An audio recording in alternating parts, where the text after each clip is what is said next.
يا أهلا وسهلا. في ناس بتفتكر إن التغيير دايما حاجة وحشة، يقولك انتي اتغيرتي، انتي مش زي زمان، انتي ما بقيتيش نفس الإنسانة اللي أنا كنت أعرفها، وكأنها تهمة أو علامة نقص. بس الحقيقة إن دي سنة الحياة وكل الناس بتتغير. أنا فعلا مش زي زمان، والحمد لله إن أنا مش زي زمان.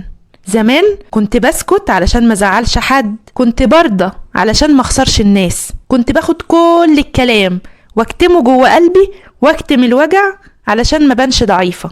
يمكن انتي كمان عشتي اللحظات دي لما كان صوتك محبوس ودموعك محبوسة وكرامتك كمان محبوسة. لكن دلوقتي لأ، دلوقتي بتكلم حتى لو بهدوء، بقول لأ ومن غير خوف، وبحط حدود واضحة، حدود بتحميني. وخليكي عارفة ومتأكدة ان اللي يزعل من حدودك هو اللي كان مستفيد من ضعفك.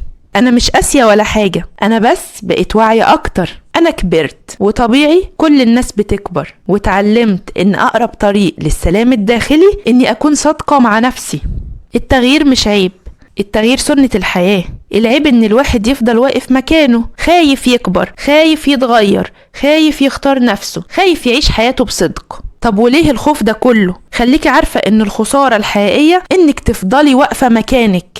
اذا كان كل حاجة في الدنيا بتتغير، اشمعنى احنا اللي مش هنتغير؟ بس المهم التغيير ده منين ورايح فين. التغيير مش بيخليني شخص غريب، لأ، هو بيرجعني للشخص اللي كان لازم ابقى عليه من زمان. مش كل تغيير مؤلم، ومش كل ألم بيعدي من غير ما يغيرنا.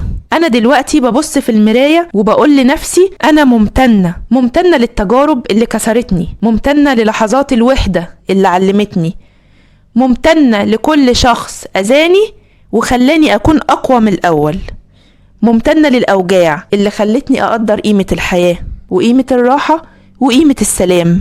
قوتك مش في إنك ما تتوجعيش، بالعكس، قوتك إنك تقومي بعد الوجع أقوى من الأول. أنا مش زي زمان، وده فضل من ربنا. اللي اتغير فيا هو اللي خلاني أقوى وأصدق وأقرب لنفسي وأقرب لربنا.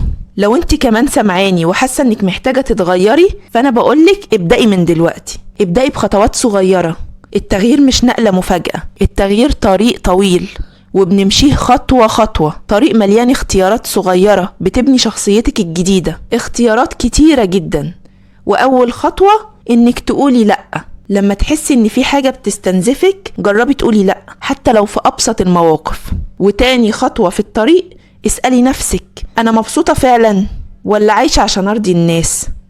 السؤال ده بسيط لكن سؤال صادق، ولو جاوبتي عليه بصدق وبصراحة هتعرفي حاجات كتير عن نفسك وعن حياتك. تالت خطوة، ادي لنفسك مساحة تقدري تفهمي فيها نفسك كل يوم، حتى لو 10 دقايق. اقفلي موبايلك واقعدي مع نفسك واسمعي قلبك واكتبي أفكارك، افهمي نفسك، اعرفي انت سعيدة بجد ولا بتسعدي اللي حواليكي وخلاص. اكتبي انت كنت مين زمان وبقيتي مين دلوقتي، وايه اللي نفسك توصلي له. مش معقول تكوني عايشة كده وخلاص. الكتابة مراية بتخلينا نشوف اللي جوانا بوضوح.